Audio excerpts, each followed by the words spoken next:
समर्थांच्या मनाच्या श्लोकाच्या माध्यमातून नारद भक्ती सूत्राचं आपण जे चिंतन करतो त्याची प्रामाणिक भूमिका नारदांची असो, समर्थांची असो किंवा कुठल्याही संतांची असो की त्या निमित्तानं अंतर्मुक्तीचा प्रवास आपल्याला करता यावा. आणि जर अंतर्मुक्ता साधित नाही तर काही त्याचा उपयोग नाही. काहीही करा, कितीही करा, व्रत असो, वैकल्य असो, जप असो, जाप्य असो, पूजा असो, जे काही असो आपण जे करतो कुठलाही साधन करत असताना थोडंसं अंतर्मुक्तीचा प्रवास आपल्याला घडला पाहिजे. प्रत्येक गोष्टीची जाणीव झाली पाहिजे.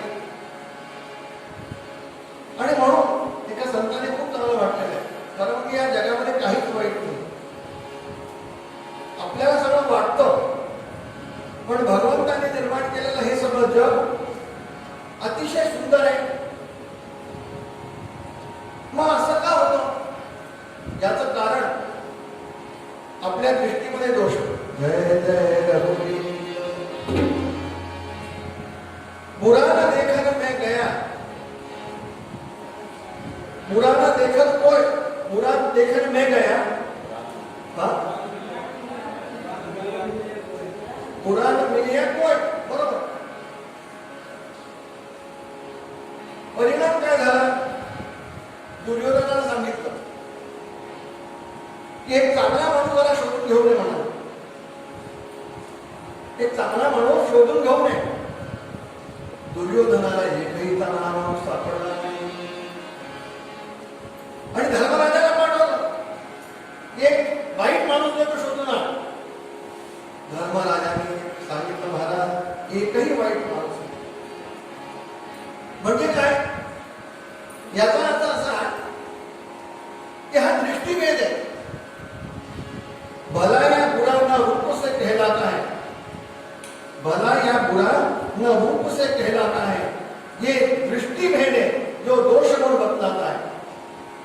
ये दृष्टिभेद है जो दोष गुण बतलाता है. और कोई कमल की कली ढूंढता है कीचड़ में तो किसी को चांद में भी दाग नजर आता है. याला काय करू शकतो आपण? दृष्टिभेद आहे. म्हणून एका सांगितलंय,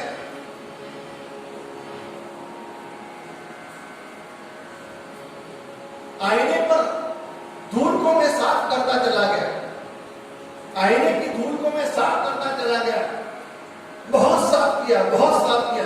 बाद में ध्यान आया कि धूल आईने पर न होकर मेरे चेहरे पर ही थी।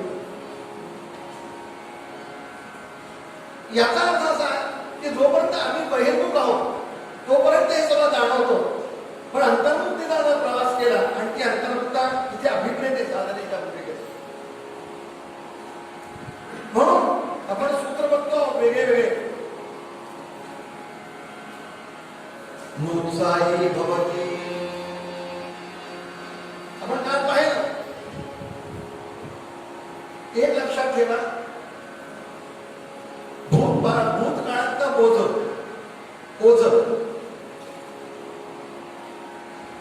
आणि भविष्य काळाची चिंता, याच्यामुळे काय होतं, वर्तमान काळ सुद्धा आपण गमावून बसतो. नोत्साही भवती याचा अर्थ असा आहे, यत् प्राप्य न किंचित वांछते न शोचते न गृह्णते न रमते नोत्साही भवती. शुभाशुभ परित्यागी म्हणून भगवद्गीतेत सांगितलंय, भगवद्गीतेत सांगितलंय ना.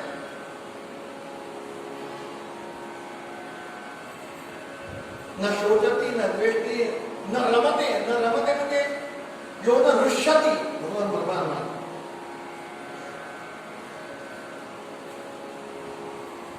शुभाशुभ परित्यागी योमत भक्ता समे प्रिया म्हणून वर्णन करण्यात आलं.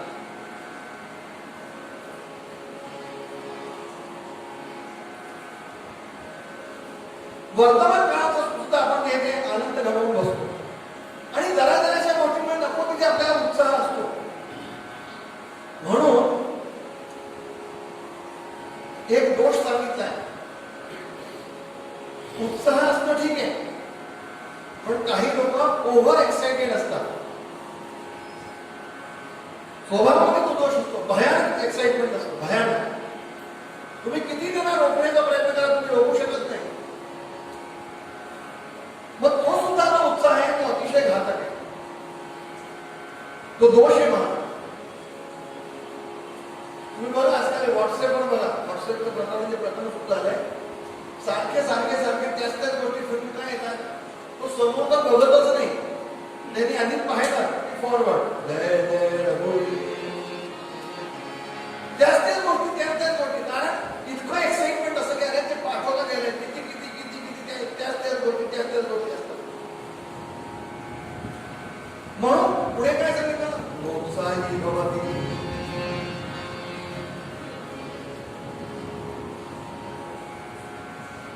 जरा जराशा बोले जरा जराशा गोष्टींवरती हे मन आमचं जर विचलित होत असेल, विक्षेपित होत असेल, तर त्याला अंतर्मुक्तीचा प्रवास जोपर्यंत आपण करणार नाही तोपर्यंत तो शांत होणार नाही. म्हणून उदासीन हे वृत्ती देवी धरा. मिळालं ठीक, नाही मिळालं ठीक, यश मिळालं ठीक, अपयश मिळालं ठीक, उदासीन हे वृत्ती देवी धरा. उदासीनता पाहिजे. जरा जराशा गोष्टींवरती आपण मन आपलं विक्षेपित करायला काही कारण नाही. काही लोकांना सकाळी चहा पिण्याची सवय असते, काही कशाला समजून मला सुद्धा आहे. आणि जर चहा मिळाला नाही, उठता बाबतीत चहा मिळाला नाही, तर मन एकदम विचलित होतं, अस्थिर होतं. आणि मिळाल्यानंतर काय होतं, चहा जर मिळाला तर काय होतं, सुखाची अनुभूती होते, जय जय आनंदाची अनुभूती होते. म्हणजे सुख तुमचं चहामध्ये आहे का, असा एक प्रश्न. सुख चहामध्ये आहे का, की मन शांत करण्यामध्ये आहे. विक्षेपित झालेलं मन हे शांत करण्यामध्ये आनंद आहे. सुख अनुभवला तुम्ही की चहा मिळाल्यावरती तुम्हाला मिळाला, जय जय विचार झाला. तसं नाही, चहा मिळाल्यामुळे तो सुख नाही अनुभव केला. मनामध्ये तो विक्षेपित मन होतं, विचलित मन होतं, चंचलता होती मनामध्ये,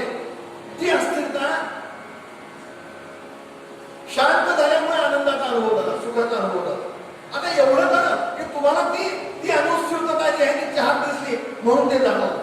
तत्व हे अशांत असणारं मन भगवंताच्या चरणकमलाशी दिलं की त्याचा विक्षेप कमी होतो, विक्षेपणा कमी होतो. म्हणून पुढचं सूत्र दिलं की असा जो भगवान की ज्याच्या चरणकमलाशी मन गुंतवलं, काय करायचं? यज् ज्ञात्वा यज् ज्ञात्वा यज् ज्ञात्वा आडवेद.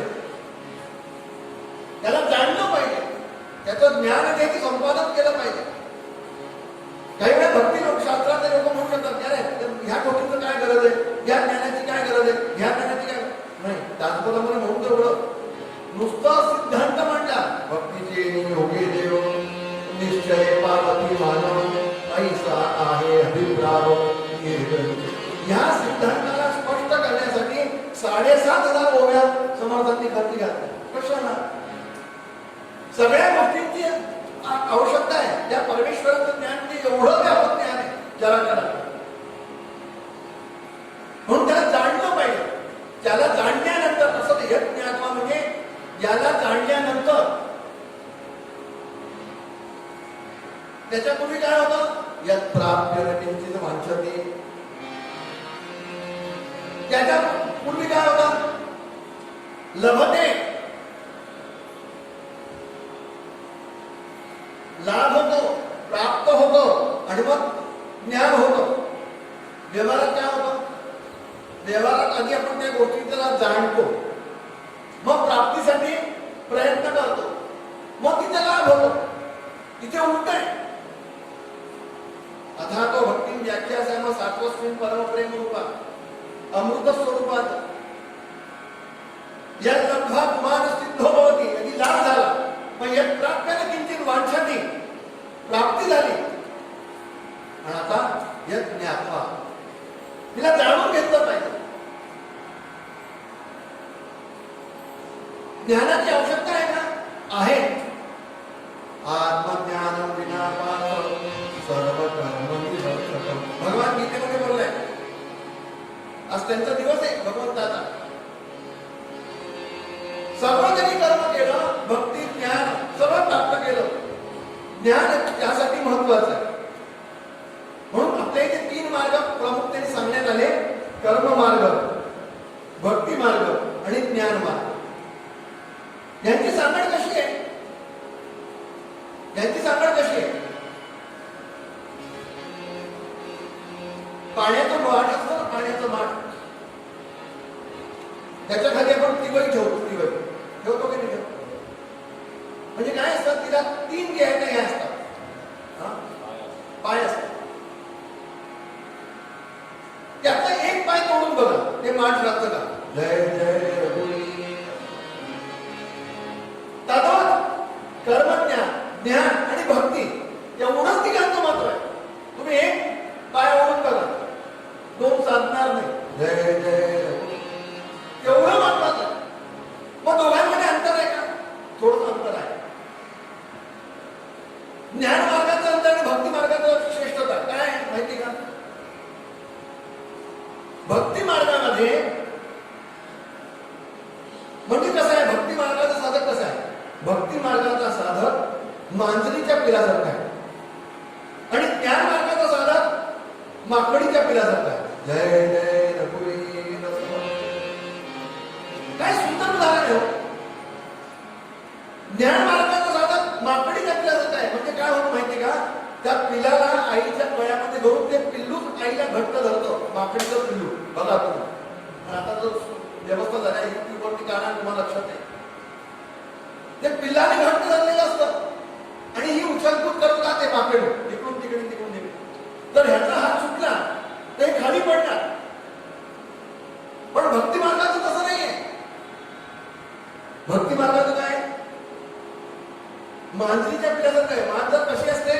एवढ्या त्या दातांनी मोठमोठाले उंदीर भांडण्याने ती मांजर, पण त्याच मांजरा दातानं ते अलगद असतं, इकडून उचलते. कौतुकास्पद बघण्याचं असतं ते बघायचं. बघितल्यानंतर रोमांचित होतो माणूस आणि उड्या मारून इकडून तिकडे घेऊन जाते.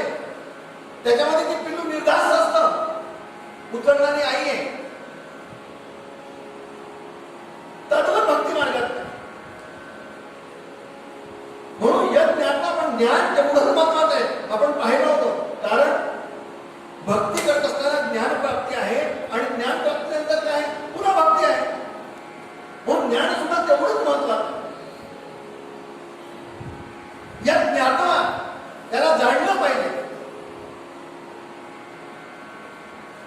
एका गावामध्ये एक महान सत्पुरुष आले.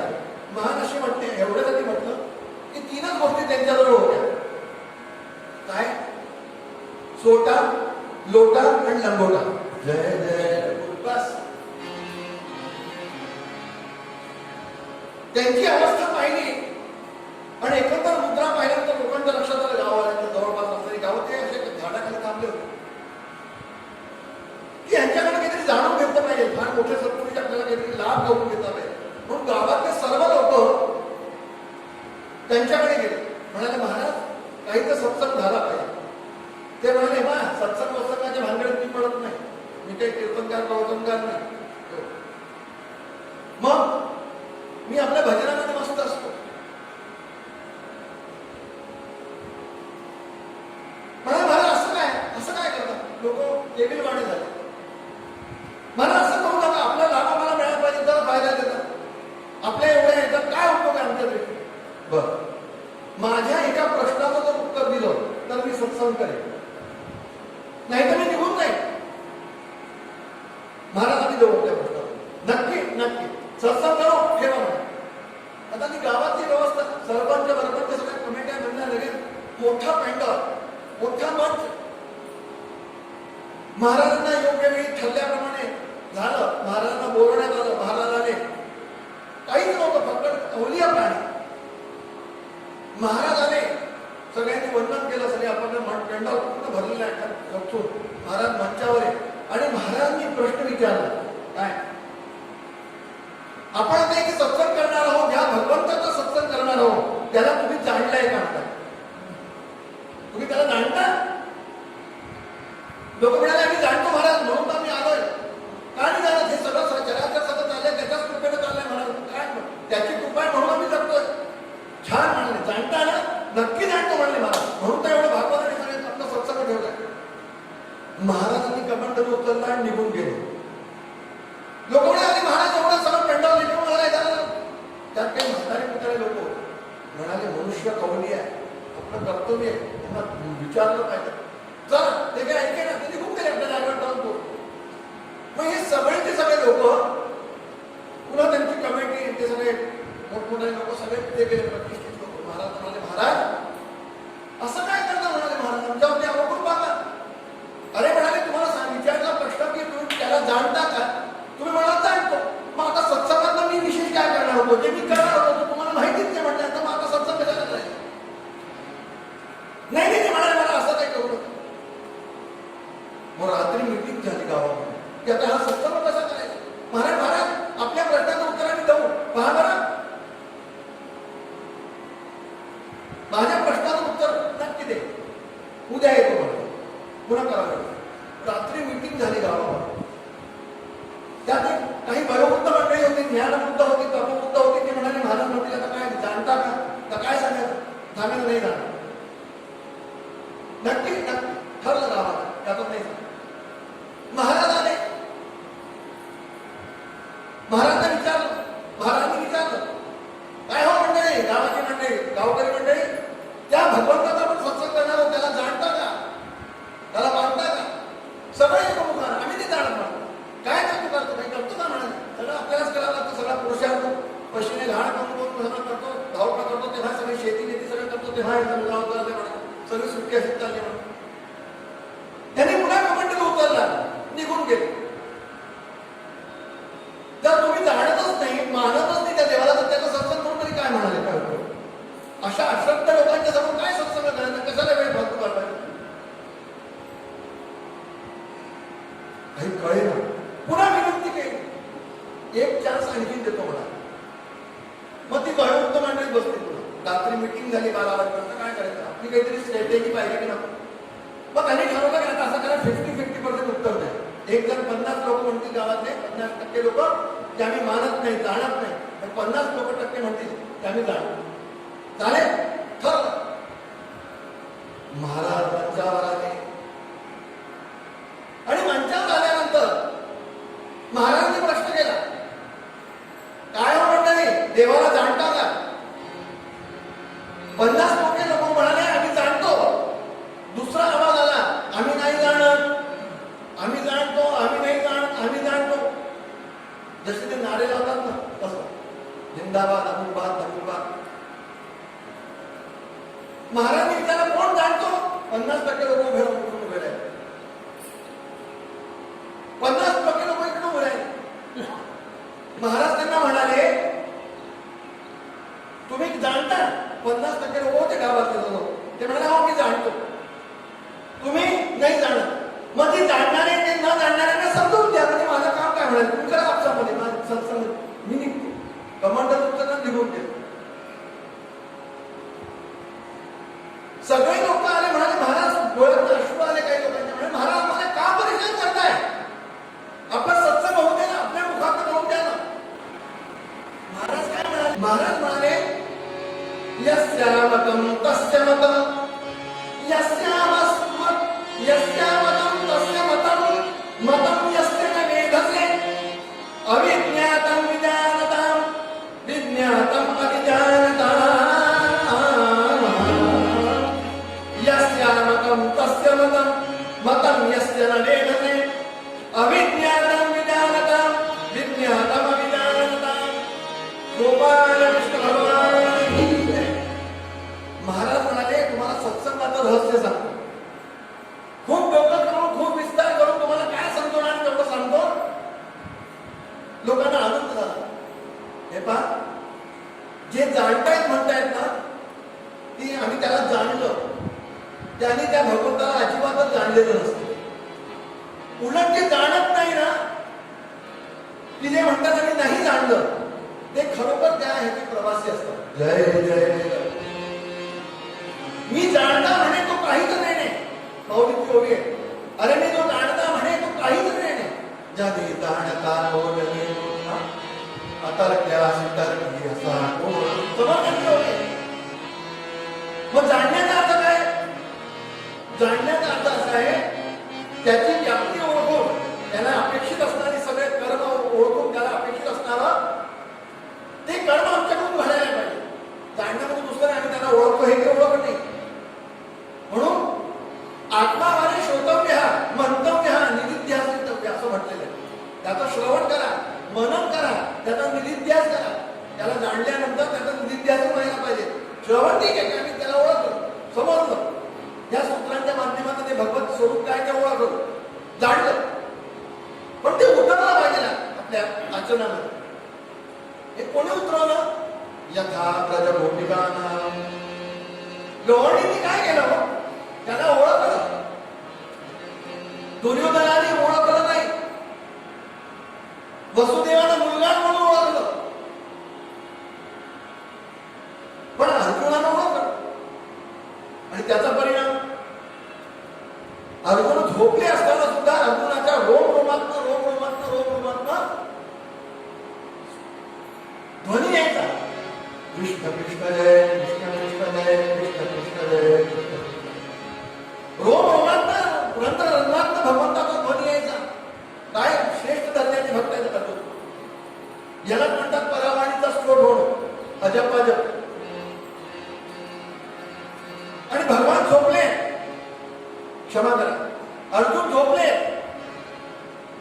आणि जयद्रथाने याची प्रतिज्ञा केली. उद्या सूर्यास्ताच्या पूर्वी जयद्रथाचा पदक आहे. उद्या सूर्यास्ताच्या पूर्वी अर्जुनानं का अभिमन्यूचा पदक केला.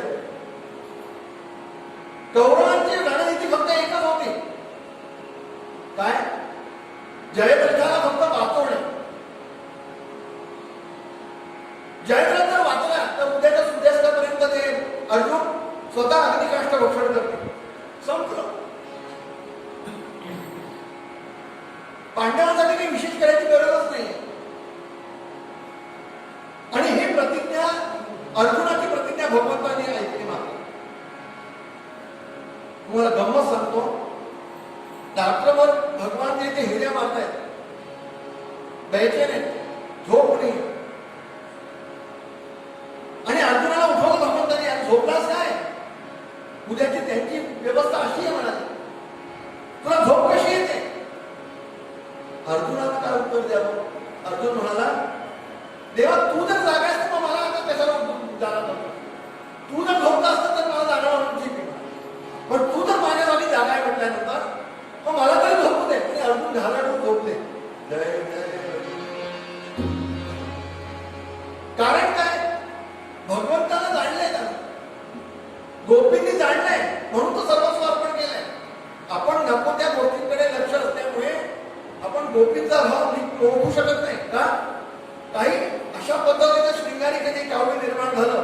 ज्याच्यामुळे लोकांची चूक समजून झाली.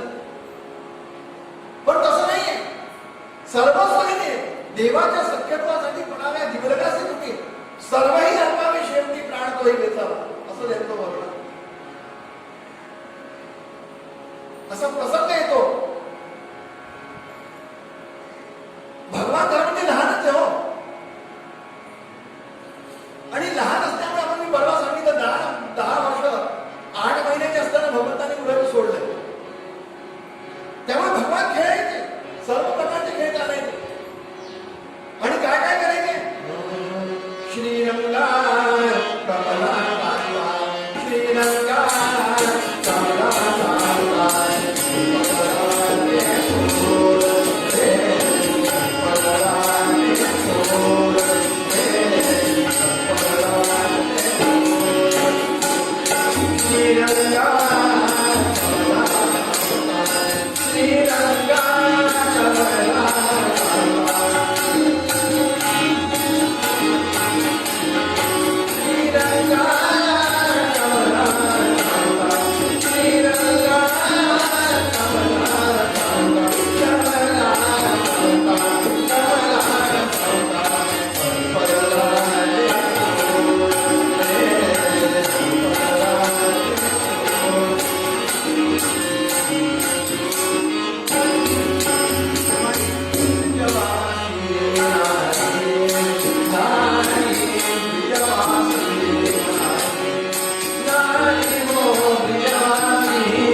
रुक्मिणी आणि सत्यभामा नाराज झाले. काय नादा करता, काय गोविंद नाव घेता म्हणून. आणि भगवंतानी लीला केली. काय लीला केली? भगवंताचं पोट दुखतंय, सर्व प्रकारचे उपचार झाले, वैद्य झाले, पण काही बरं वाटत नाही. आणि अशा समयाला नारद मुनींचं आगमन झालं. नारायण नारायण नारायण. श्रीकृष्ण नाट्य मंडळीतले हे सुद्धा एक पात्र आहे, नारद मुनी. जय जय. नारदांची चर्चा झाली, दार बंद करून चर्चा झाली आणि नारद बाहेर निघाले. सांगितलं काय झालं? मी पाहिलं भगवंताचा पोट. उपचार आहे. काय उपचार आहे? उपचार असा आहे की जो भगवंताला आपल्या चरण कमळाची धूळ जी आहे ती भगवंताला अर्पण करेल, भगवंताचं पोट शूळ जे आहे ते नाही सोड. सगळ्या म्हणाल्या आम्ही देतो आम्ही देतो आम्ही देतो. नारद मुनी म्हणाले पुरतं आहे का? तो अनंत कोटी ब्रह्मांड नाही, त्रैलोक्य श्रीमंत असल्यामुळे या धुळेचं पाप जे आहे ते तुम्हाला लागेल. काय लागेल? 7 जन्म नरकवास करावा लागेल. हे ऐकल्यानंतर सगळे मागे झाले. 16,108 सगळे मागे झाले. हे नको. नारदांनी सांगितलं झालं ना झालं, काही नाही, शक्य नाही म्हणा. नारद म्हणाले बरोबर, व्रजामध्ये जाऊन येतो. त्यांना लक्षात येईल अशा पद्धतीने पोचून बोलले, तर आम्ही व्रजात जाऊन बघतो कौपिक काय म्हणतात. आणि व्रजात स्वारी आली. कुठून येतोय सांगितलं, द्वारकेतून येणार. लगेच सगळे कोतुहाला जवळ झाल्या. आमचा कृष्ण बनायला कन्हैया बनायला कन्हैया बनायला भाऊ. त्यासाठी काय झालं? पोट उठलंय, पोटात दुखतंय. पण उपचार नाही केले का? काही वैद्य माणूस सगळं झालं. त्या वैद्याने सांगितलंय, नारदाने सांगितलं, पायरी धूळ जी ती पाहिजे कारण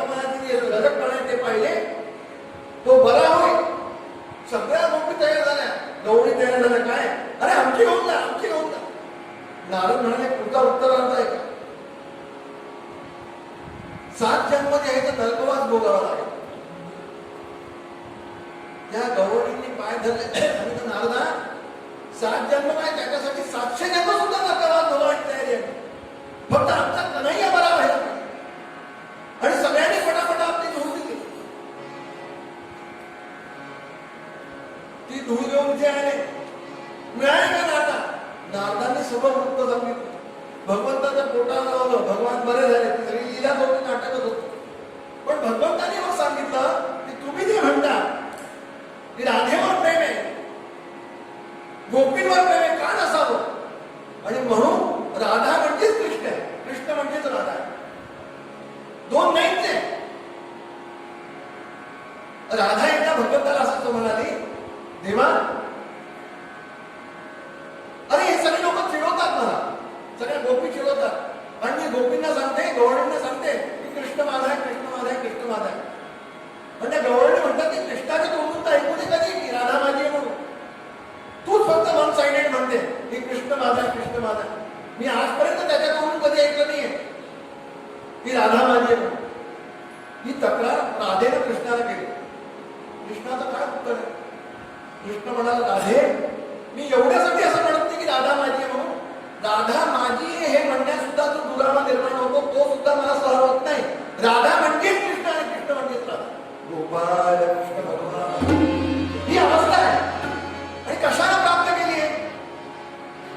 तुमच्या आमच्याप्रमाणेच त्यांना सुद्धा असणारं जे इंद्रिय आहे, इंद्रियांचा राजा काय मन, ते मन त्यांनी सर्वस्वी भगवंताला अर्पण केल्यामुळे भगवान त्यांच्यावरती कृपा करते झाले. आणि म्हणून तुमच्या आमच्या वस्तूला ते पाहावं तर समर्थ आपल्या मनाच्या श्लोकाच्या माध्यमातून मना सहज